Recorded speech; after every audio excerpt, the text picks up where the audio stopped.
ครับสบายดีพี่น้องทุกคนเนาะหลังจากที่เฮาหายจากการเฮ็ด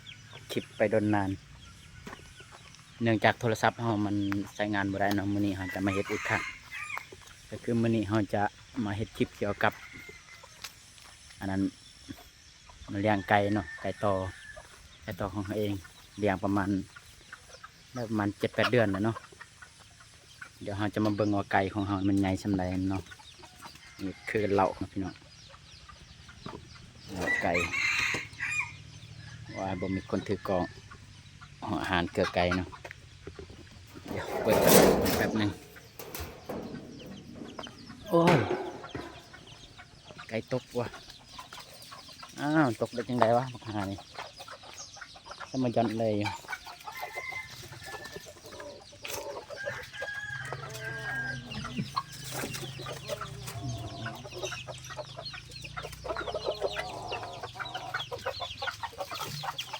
เนาะคือลูกไก่มีลูกไก่ต่อร้อยแล้วก็ลูกผสมเนาะลูกผสมกับพอมันอยู่นี้เนาะพอพันธุ์โอ้ย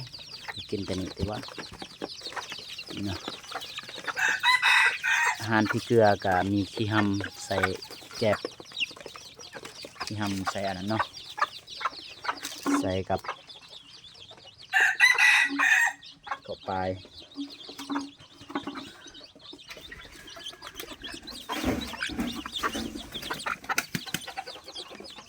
ต้นเป็นยังไงวะนี่ก็ต้นลงอีก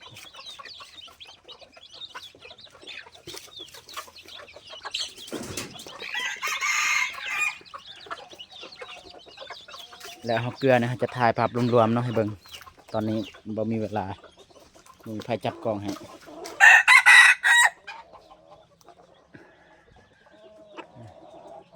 ตัวใหญ่คันขี้ลาย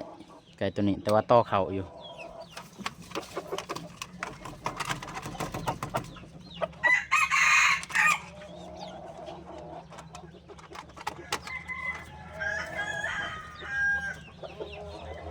ไก่ตัวนั้นก็กวนอีหลี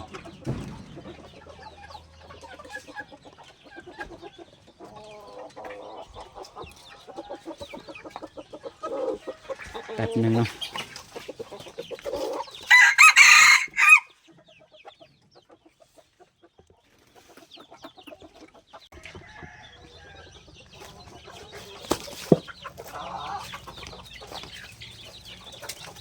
อยู่ในนี่ก็เป็น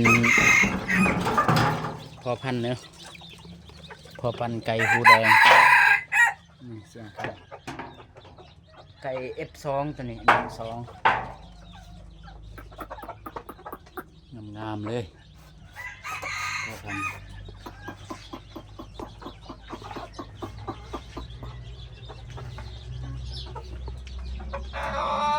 ไก่แม่ก็หูขาว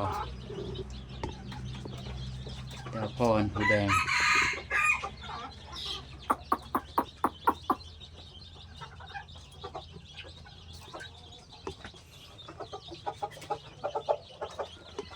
สุดนี่มันออกไข่มาแล้ว3 หน่วยเนาะ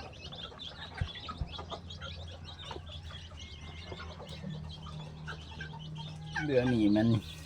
ไก่ F2 เรามาเบิ่งกันอีกเถื่อ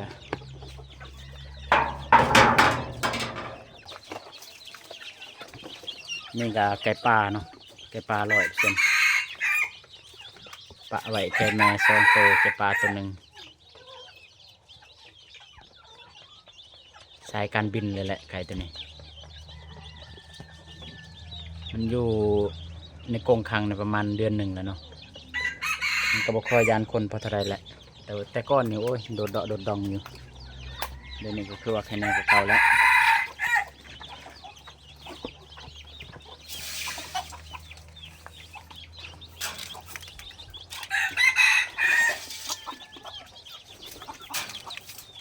บ่อยากเข้าไปเนาะเข้าไปแล้วมันสิตื่นยังสิออกเดี๋ยวจะนอกเอา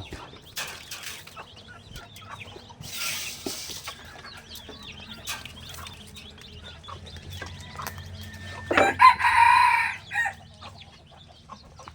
เบิ่งกันเต็มระบบเลยมีตัวใดนะ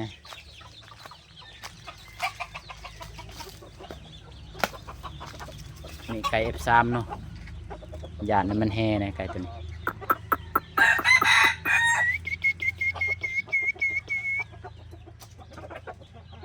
งามๆเลยหมอนี่นี่ไก่พร้อมขึ้นเบา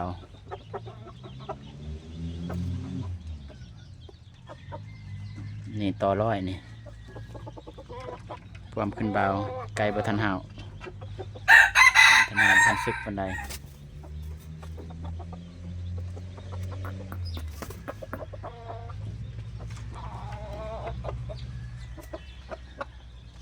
อันนี้ก็ไก่ F3 บ่คือพอบ่คือแม่จักนำทางไผบ่ฮู้ไก่ตัวนี้บ่ทันได้ออกไปต่อเถื่อเด้อไก่ตัวนี้ออกไปต่อแล้วตำคืนก็ยังบ่ถือเป็นน้ำคนประมาณเนาะไก่มันอยู่แต่คนประมาณจักว่าแนวใด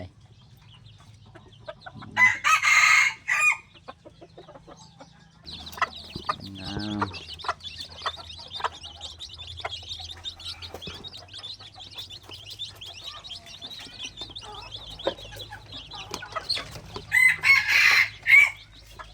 เสียงคันมันนี่บ่ธรรมดาเลยแหละ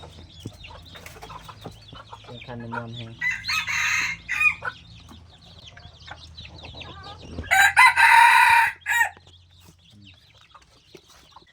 คลิปเฮาก็คือสิหมดแต่ซ้ำนี้แล้วเนาะเดี๋ยวมาพอกับคลิปใหม่ของเฮาอย่าลืมฝากติดตามช่องบ่มิก9977นะเด้อพี่น้อง